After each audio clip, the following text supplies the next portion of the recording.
Role of forest in carbon sequestration.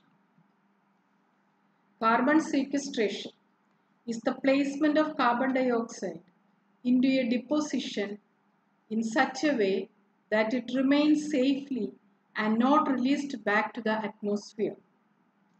Sequestration means something that is locked away for safekeeping. Atmospheric greenhouse gas concentration have increased presently, impacting the global climate.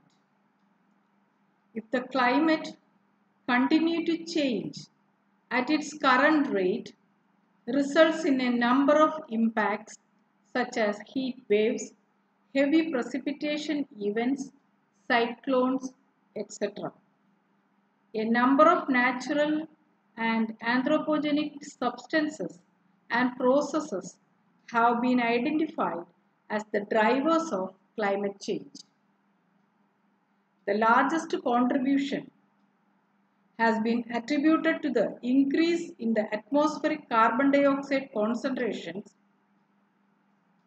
mitigation strategies, and technologies aimed at reducing anthropogenic contributions to atmospheric carbon dioxide concentration may be the most promising solution, reducing the adverse climate change impacts. Forests sequester or absorb and store carbon dioxide from the atmosphere, helping to reduce greenhouse gas emissions. It is the process by which atmospheric carbon dioxide is taken up by trees and plants through photosynthesis and stored as carbon in biomass such as trunks, branches, foliage, and trees. Forests are the vital agents of carbon cycle. Storing and releasing this essential element in a dynamic process of growth, decay, disturbance, and renewal. Forests help to maintain Earth's carbon balance. Globally, forest absorbs as much as 30% of carbon per year from the atmosphere. In carbon sequestration, forest stores carbon dioxide or other forms of carbon in long term to mitigate global warming, and it helps to avoid dangerous climate change. It is a way to slow down the atmospheric and marine accumulation of greenhouse gases, which are released by burning fossil fuels. Deforestation is a source of carbon emission into the atmosphere. But the reforestation is a form of carbon sequestration with which the forest themselves serving as carbon sinks. The main natural carbon sinks are plants, ocean, and soil. Plants grab carbon dioxide from the atmosphere and used for photosynthesis. Some of this carbon is transferred to soil as plants dies and decompose. Carbon sinks are the process that absorb atmospheric carbon. Example, trees, soil, and ocean. Carbon sequestration helps to reduce the rate of concentration of greenhouse gases in air, reduce pollution in air, as well as improving natural carbon content in the soil, improve soil structure, and restoring degraded soil, leading to increased yield in crops.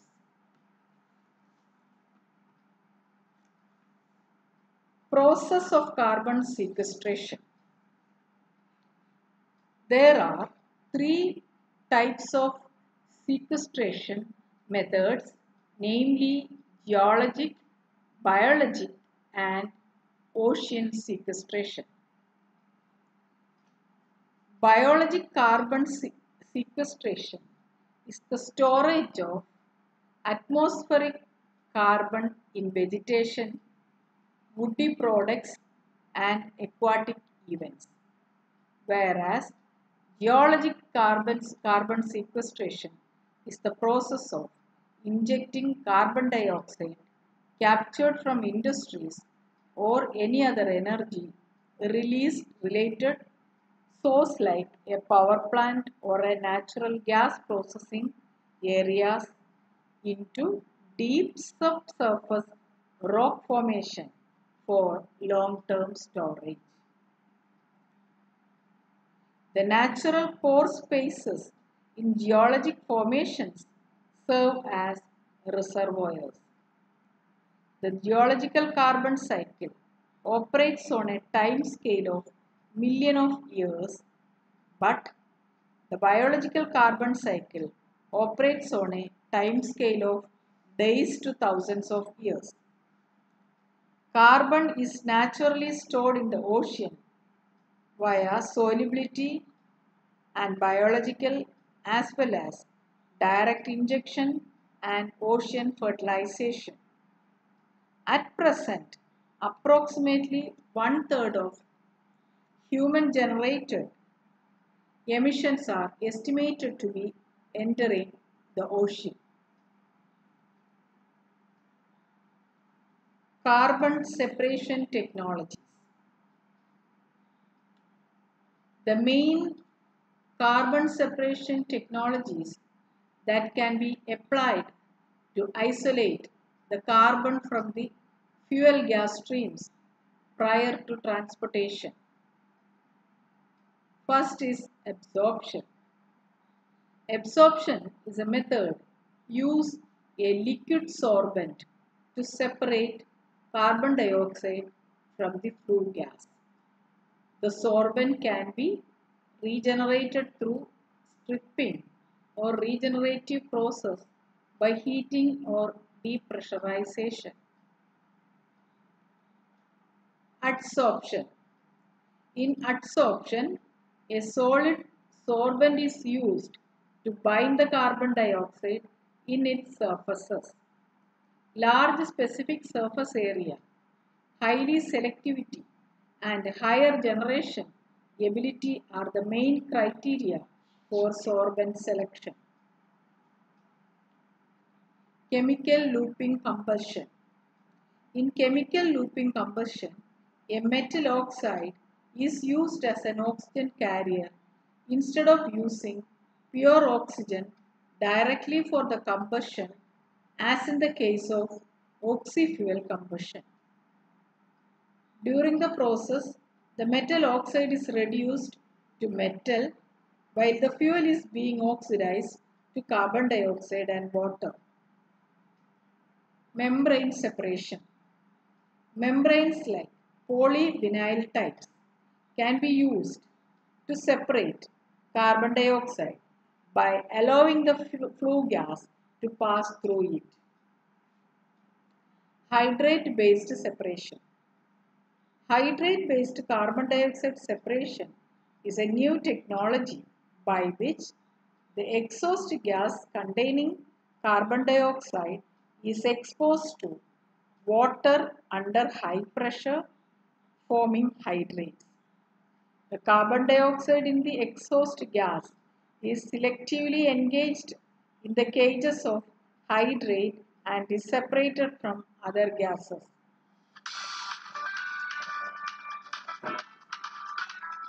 Cryogenic distillation. Using distillation at very low temperature and high pressure. Cryogenic distillation is a gas separation process using distillation at very low temperature and high pressure, which is similar to other conventional distillation process except that is used to separate components of gaseous instead of liquid.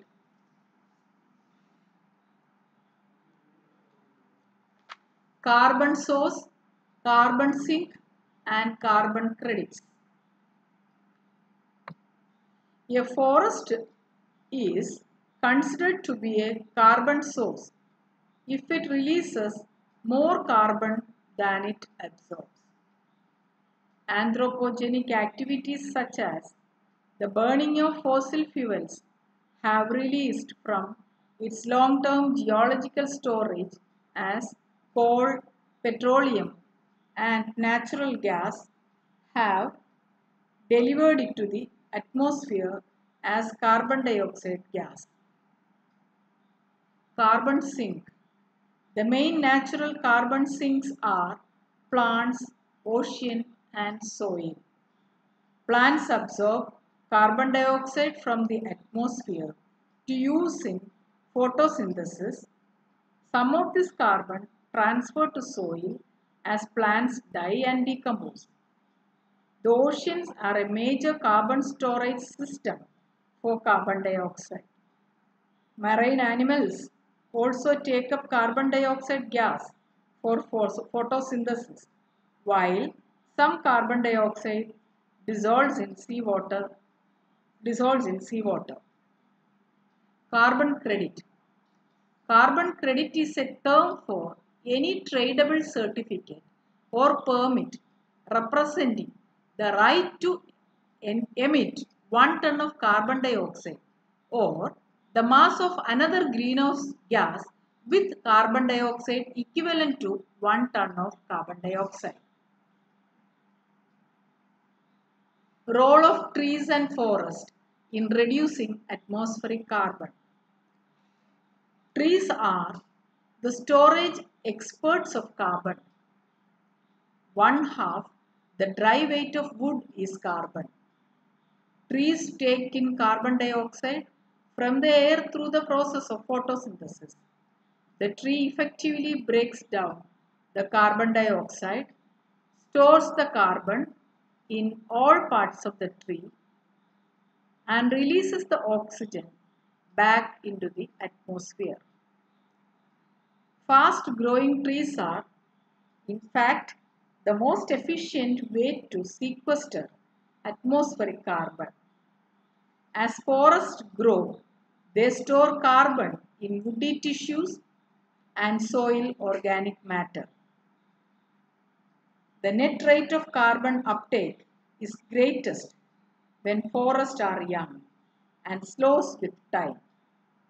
Old forests can sequester carbon for a long time but provide essentially no net uptake. The main strategies for using forest for carbon sequestration are active forest management, avoid deforestation, forest preservation, and afforestation. Benefits and challenges in soil sequestration of carbon. Benefits are improved soil structure, better water use and storage, less erosion, increased soil fertility, improved biodiversity, healthier ecology, and improved agricultural performance. The challenges are deforestation, residue burning, conventional tillage, imbalanced use of fertilizers, reduced inputs of organic matter. Now conclusion. Greenhouse gas concentration in the atmosphere are increasing and the threat of global climate change requires our attention.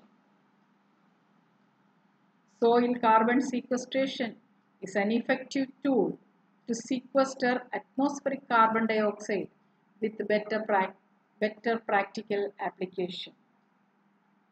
Soil carbon sequestration provides vast opportunity to sequester carbon in the soil. A diversity of agricultural management practice can be employed to sequester more carbon in plants and soil.